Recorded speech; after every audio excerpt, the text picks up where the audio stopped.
நம்ம டெய்லி மாதிரி இன்றைக்கி ஒரு ஸ்டோரி போட போகிறோம். அந்த ஸ்டோரியோட நேம் என்னதுன்னு பார்த்தீங்கன்னா இந்த Jack and the magical beans. வாங்க இப்போ உங்களுக்கு எக்ஸ்பிளைன் பண்ண. ஒரு ஊரில் ஜாக்குன்னு ஒரு பையன் தானா, அவங்க ரொம்ப ஏழையான ஃபேமிலி. அதனால வந்து அவங்க அம்மா சொன்னாங்க, நம்ம வளர்க்குற மாடை போயிட்டு வீட்டுக்கு காசு வாங்குவேன். அதே மாதிரி ஜாக்கும் விற்க போகும்போது ஒரு வயசானவர் வந்து இந்த மாடு எனக்கு கொடுத்துட்டு இந்த மேஜிக்கல் பீன்ஸ் எடுத்துக்கோன்னு சொன்னாங்க.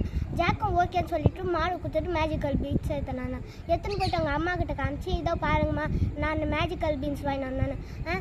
நீ ஏன் அப்படி பண்ண?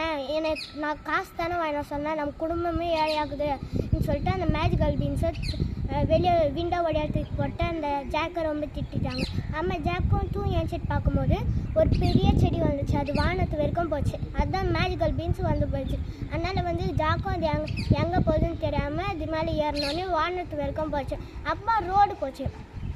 ரோட்லேயே போய் நிற்கும்போது ஒரு பெரிய கோட்டை இருந்துச்சு. அந்த கோட்டையில் வந்து கதவு தரணும். அப்போ வந்து ஒரு பெரிய லேடி வந்து என்ன வேணும்னு கேட்டாங்க. அதுக்கு வந்து எனக்கு பசி எடுக்குது, ஏதாவது தாங்கன்னு சொன்னேன். அதே மாதிரி வந்து அந்த லேடியும் தந்தாங்க சாப்பிட்றதுக்கு. அப்புறமா வந்து என்னோடய ஹஸ்பண்ட் வரத்துக்குள்ளேயே சாப்பிட்டு போய்ட்டு, இல்லைன்னா ஹஸ்பண்ட் வந்து உன்னை சாப்பிடுவாங்கன்னு சொன்னாங்க. அதே மாதிரி வந்து ஜாக்கும் சீக்கிரமாக சாப்பிட ஆரம்பித்தான். திடீர்னு அவங்க ஹஸ்பண்ட் வந்துட்டாங்க.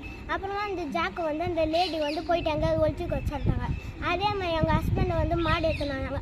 ஏதோ மனுஷன் ஸ்மெல்லு வருதுன்னு இந்த ஹஸ்பண்டு வந்து அந்த லேடி கிட்ட கேட்கும்போது, நீங்கள் கீழே போய்ட்டு மாடு எடுத்துன்னு வந்தீங்களா, அதோடைய ஸ்மெல்லாக தான் இருக்கும்னு சொன்னாங்க. அப்புறமா வந்து அந்த அந்த அந்த அந்த லேடியோடைய ஹஸ்பண்ட் வந்து பத்துன்னு தூக்கிட்டு ஒரு கோல்டன் கோழி வந்து கோல்டு முட்டை போட்டுருந்துச்சான். ஜாக் அதை பார்த்துட்டு கீழே தூக்கின்னு போயிட்டானா. அப்புறமா வந்து அவங்க அம்மா சொல்லிட்டு நல்லா இருக்குன்னு சொன்னாங்க. அடுத்த நாள் திருப்பியும் செடி மேலே ஏறி போயிட்டு திருப்பி அவங்க உட்காந்து பிரேக்ஃபாஸ்ட் சாப்பிட்ணுன்னா. அப்போ திடீர்னு அவங்களுடைய ஹஸ்பண்ட் வந்துட்டாங்க. திருப்பி அவங்கள போயிட்டு ஒழிஞ்சிக்க சொல்லிட்டாங்க ஜாக் அந்த லேடி. அப்புறமா வந்து திருப்பியும் வந்து அவர் தூங்கினே இருக்கும்போது ஒரு கிட்டார் வாசிக்க சொல்கிறாரு. அதே மாதிரி அந்த கிட்டாரும் வாசிச்சுட்டு தான் தூங்கினே இருக்கான். அப்புறமா திடீர்னு அந்த ஜாக் வந்து அந்த கிட்டார் தூக்கின்னு போயிட்டான். அப்புறமா போகும்போது அந்த சவுண்ட் கேட்டால் அந்த ஹஸ்பண்ட் வந்து எழுந்துச்சி அவங்க தொட்டினே போனாங்க. ஜாக் திடீர்னு கீழே இறங்கிட்டோன்னே திருப்பி அந்த ஹஸ்பண்டும் கீழே இறங்க ஆரம்பிச்சாங்க. அப்புறமா ஜாக் என்ன பண்ணால் அவங்க அம்மா தோட்டில் வெட்டுற கத்தி எடுத்து அந்த செடியை வெட்டிட்டான். அப்புறமா அவங்க மேலேருந்து அவங்க ஹஸ்பண்ட் கீழே வந்து சேர்த்துட்டாங்க. ஓகே கைஸ், உங்களுக்கும் ஸ்டோரி பிடிச்சிருந்தாங்கன்னா லைக், ஷேர், சப்ஸ்கிரைப் பண்ணுங்கள். Okay guys, bye bye guys.